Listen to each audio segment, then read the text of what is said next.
Hai geng, welcome back to my channel. Jumpa lagi ya, terima kasih sudah kembali. Kali ini kita akan ke Kalimantan Utara geng, karena ada beberapa orang yang bertanya, sebenarnya suku Tidung di Kalimantan Utara itu termasuk Dayak atau bukan? Itu pertanyaannya geng. Tapi sebelum kita melacak jejak suku Tidung ini sebenarnya termasuk kemana, jangan lupa subscribe bagi yang belum, yang sudah. Terima kasih banyak.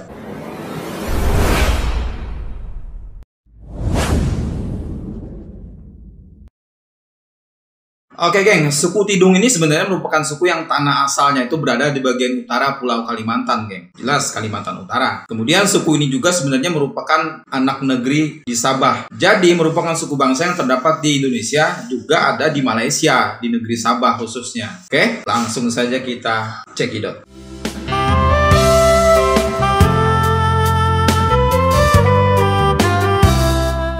Suku Tidung ini geng, ini semula memiliki kerajaan yang disebut Kerajaan Tidung, tetapi akhirnya punah karena adanya politik adu domba oleh pihak Belanda. Karena geng, di wilayah Kerajaan Tidung ini banyak sekali minyak, kemudian di situ terkenal sebagai ladang minyak, wilayah minyak lah, sehingga Belanda itu berbagai cara mencoba untuk menyingkirkan, kemudian melenyapkan Kerajaan Tidung ini, hingga areal minyak itu maksudnya bisa jadi milik mereka. Jika dicermati secara etimologis, Tidung sendiri memiliki arti bukit atau tanah tinggi geng. Hal ini menyebabkan orang Tidung di daerah Sabah itu memiliki istilah Damo Antap de Tidung, yang berarti kami datang dari tanah tinggi. Maksudnya pasti dari bukit lah, atau wilayah yang tinggi. Jadi kemungkinan besar leluhur asli suku Tidung ini dari orang-orang yang tinggal di dataran tinggi, karena mereka turun-temurun menyatakan itu. Nah geng, bahasa Tidung, dialek Tarakan ini merupakan bahasa Tidung yang pertengahan karena dipahami oleh semua warga suku Tidung. Beberapa kata bahasa Tidung masih memiliki kesamaan dengan bahasa Kalimantan lainnya geng. Kemungkinan suku Tidung masih berkerabat dengan suku Dayak Rumpun Murut, itu suku-suku Dayak yang ada di Sabah. Karena geng, suku Tidung itu beragama Islam dan mengembangkan kerajaan Islam, sehingga seringkali dianggap bukan sebagai suku Dayak, tetapi dikategorikan suku yang berbudaya Melayu atau hukum adat Melayu, seperti suku Banjar, suku Kutai, dan suku Pasir. Terkait dengan suku Banjar ini geng, kemarin kita sudah ulas asal-usul etnis Banjar di video sebelumnya ya, ada linknya di atas, silahkan saja. Kemudian suku Kutai ini juga kemarin kita sudah ulas asal-muasalnya terbentuknya suku Kutai seperti apa, silahkan juga ada linknya di atas. Ini sebenarnya kekeliruan pengklasifikasian ya. Tidak bisa pengklasifikasian itu berdasarkan agama atau budaya yang dia pakai saat itu. Karena jangan lupa kita masih ada genetika, kemudian ada juga beberapa hal lain yang itu merupakan runut turun-temurun ras dari mana. Bahasa Tidung sendiri termasuk dalam kelompok bahasa Tidung. Jadi salah satu bagian dari kelompok bahasa Dayak Murut. Kelompok bahasa Tidung ini terdiri dari bahasa Tidung, Bulungan, Kalabakan, Murut Sembakung, kemudian Murut Serudung. Persamaan kosakata bahasa Tidung dengan bahasa-bahasa di Kalimantan itu jelas. Misalnya ini, Matonandau dalam bahasa Tidung sama dengan Matanandau dalam bahasa Ngaju, artinya matahari. Kemudian Bubuan dalam bahasa Tidung itu sama dengan Bubuhan dalam bahasa Banjar, artinya itu keluarga atau kerabat. Kemudian Taka dalam bahasa Tidung itu sama dengan Takam bahasa Manyan, Taam bahasa Abal, Taka bahasa Pasir, artinya kita. Penutur bahasa Tidung ini pada umumnya terdapat di wilayah Kalimantan Timur geng, Kalimantan Utara dan Sabah, Malaysia. Penutur bahasa Tidung terdapat pada 2 kabupaten di Kaltim, yaitu 5 kabupaten kota di Kaltara dan 3 kota di negeri Sabah. 10 daerah tersebut adalah Kota Tarakan, Malinau, Kabupaten Bulungan, Nunukan, Tanah Tidung, Berau, Kutai Kartanegara, Kota Tawau, Sandakan, dan Lahat Datu. Penutur bahasa Tidung khususnya Tidung Tarakan adalah 2 bahasa. Mereka berbahasa Tidung tetapi juga dapat berbahasa Indonesia geng. Kedudukan bahasa Tidung di dalam interaksi sosial orang-orang Tidung itu kelihatan cukup kuat. Tidak ada kesan sikap rendah diri kalau mereka menggunakan bahasa Tidung, baik dalam percakapan ketika mereka sedang berbahasa lain maupun dalam kesempatan ketika mereka berbicara dengan suku lain dalam bahasa Tidung. Mereka merasa bangga jika ada suku lain ikut berbicara bahasa Tidung atau mencoba-coba menggunakan bahasa Tidung. Mereka pada umumnya itu dengan senang membetulkan kesalahan apabila ada seorang orang yang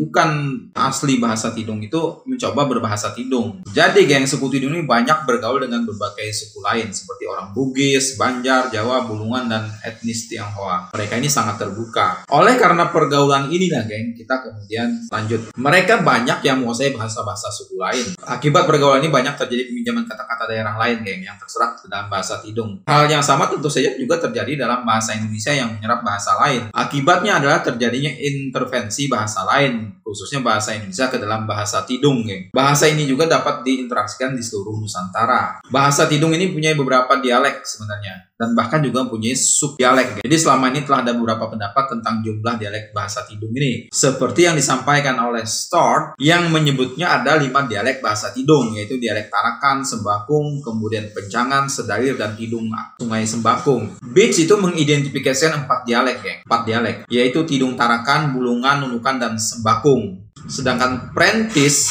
menyebut 3 kelompok bahasa Tidung, yaitu Tarakan, Tinggalan, Sembakung, dan Tanggara. Lanjut, geng. Agaknya bahasa Tidung itu dapat dibedakan menjadi 2 dialek besar sebenarnya, yaitu dialek Tidung Sesayap dan dialek Tidung Sembakung. Dialek Tidung Sesayap terdapat di sepanjang sungai Sesayap, geng, dan di pulau-pulau muaranya lah, seperti Batu, kemudian Pulau Tarakan, Pulau Bunyu, dan pulau-pulau di Nunukan. Dialek Sembakung ini terdapat di sungai Sembakung di sebelah utara sungai Sesayap. Dialek Sesayap sendiri ini meliputi subdialek Sesayap, Malinau, dan Tarakan, geng. Jadi subdialek Malinau umumnya terdapat di daerah hulu sungai Sesayap yang meliputi Kabupaten Malinau dan Tideng Pale, ibu kota dari Kabupaten Tanah Tidung. Subdialek Tarakan itu meliputi banyak lokasi, geng. Mungkin diantaranya itu Pulau Tarakan, Salim Batu, Bebatu, Nunukan, dan Pulau Bunyu. Kemudian dialek Sembakung itu terdapat di Sembakung, Lumbis, Buku, dan Tanalia. Subdialek Tarakan dianggap dapat menjembatani subdialek lainnya, jadi dia penengah lah. Oleh karena itu disebut pula sebagai Tidung Tenggara atau Tidung Tengah atau Penengah. Bahasa Tidung ini dialek Tarakan memiliki ciri sendiri, yaitu tidak ditemukannya fonem C. Kalaupun ada, ya kata itu pinjaman dan umumnya direalisasikan sebagai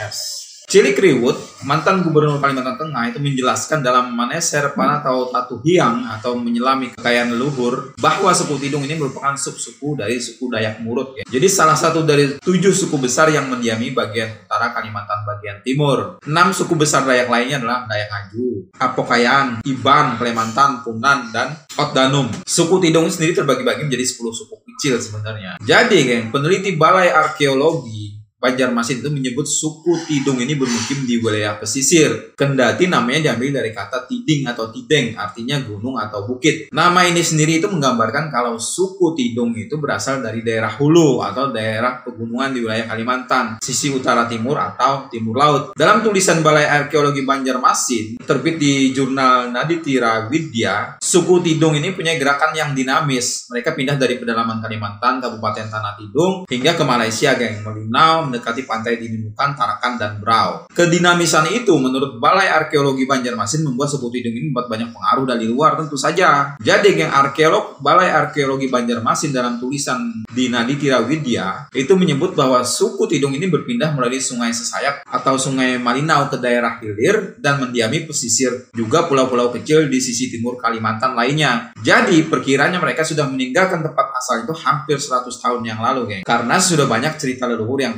putus. Salah satunya suku Tidung tidak mengenal legenda atau mitos kejadian asal-usul moyangnya sebagaimana masyarakat Dayak lainnya, khususnya yang meninggali wilayah Nunukan seperti Tahol, Tenggalan, dan Agabak. Masyarakat Tidung ini, sebagian dari mereka masih melakukan ritual yang berkaitan dengan tradisi nenek moyang, geng, terutama yang berkaitan dengan tempat-tempat keramat, kepercayaan adanya roh leluhur yang merupakan salah satu konsep megalitik yang dikenal oleh suku Tidung sampai saat ini. Ada yang dikenal dengan ritual memanggil arwah di Batu Lumampu, kemudian membayar nazar di Batu Lumampu dan Batu Kelangkang, serta ritual pengobatan badewa oleh tokoh adat. Ini mirip-mirip saja lah dengan budaya suku Dayak yang lain. Kepercayaan kepada roh leluhur yang masih berlanjut hingga kini itu menunjukkan bahwa suku Tidung ini dahulu mempunyai kepercayaan yang sama dengan suku Dayak Agabak, Tahol, dan Tenggalan. Persahabatan suku Tidung dengan alam yang masih dijaga, akulturasi antara budaya pendatang dari luar, dalam hal ini Bugis, Melayu, dan Bajau yang mempengaruhi konsep religi mereka. Prosesnya panjang, bukan dalam waktu yang pendek. Karena unsur budaya dari luar itu secara perlahan-lahan diterima oleh suku Tidung, kemudian diolah ke dalam kebudayaan mereka sendiri tanpa menghilangkan kepribadian. Menurut Balai Arkeologi juga, selain sebagai suku, nama Tidung juga merujuk kepada sebuah kerajaan, geng. Jadi makam Maharaja Dinda I di Desa Sesayap, Kecamatan Sesantap Hilir, Kabupaten Tanah Tidung, dan makam tokoh yang dihormati seperti Datu Bendahara dan Datu Mandul di Kecamatan Tanalia, Pulau Mandul, Kabupaten Tanah Tidung. Itu menandakan bahwa kawasan ini sebagai daerah perpindahan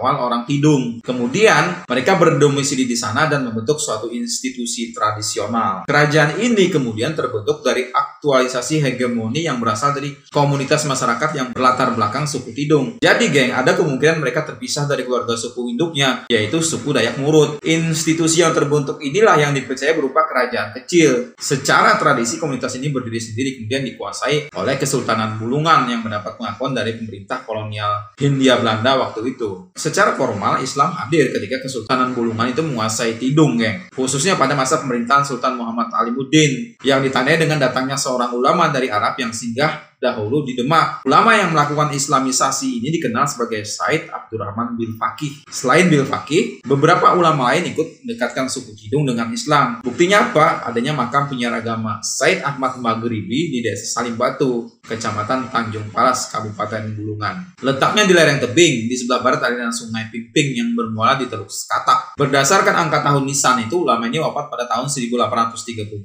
yang artinya memang sudah lama sekali. Jadi geng, next kita lanjut. Orang Tidung memang lebih mudah menerima budaya luar karena umumnya mereka bermukim di pesisir bagian hilir sungai dan pantai yang strategis. Jalurnya bisa lewat perdagangan ataupun budaya. Karena hubungan Islam dengan suku Tidung itu memperkaya identitas mereka. Interaksi antara suku Tidung dan Islam pun merata di daerah pesisir, muara sungai hingga pulau-pulau kecil. Ini ditunjukkan dengan letak makam tokoh yang mereka hormati seperti Datu Bendahara dan Datu Mandul di Pulau Mandul, geng. Dan makam Maharaja Dinda I tak jauh dari Sungai Selor yang berhubungan dengan Sungai Sesayap. Mobilitas Tidung di pesisir dan pulau-pulau lainnya dibuktikan dengan peninggalan arkeologi terutama makam, antara lain di tepi Sungai Pengungsian, Pulau Tarakan, Nunukan, dan Pulau Sebatik. Sayangnya, geng, persaingan hegemoni politik dengan Kesultanan Bulungan itu menyebabkan Tidung terabaikan. Kemudian diperparah juga dengan kehadiran kolonial Belanda. Di politik adu domba yang dicampur tangan di Belanda atas eksplorasi kekayaan alam minyak bumi dan perkebunan karet membuat Tidung semakin terpuruk. Dari bukti-bukti arkeologi, kekuasaan politik kerajaan Tidung memang sangat lemah. Tapi walaupun begitu keberadaannya tetap perlu diakui. Itu geng, sejarah asal-usul keberadaan eksistensi suku Dayak Tidung. Semoga bermanfaat dan menginspirasi. Jangan lupa tetap like, share, dan komen. Kita akan berjumpa lagi di video berikutnya.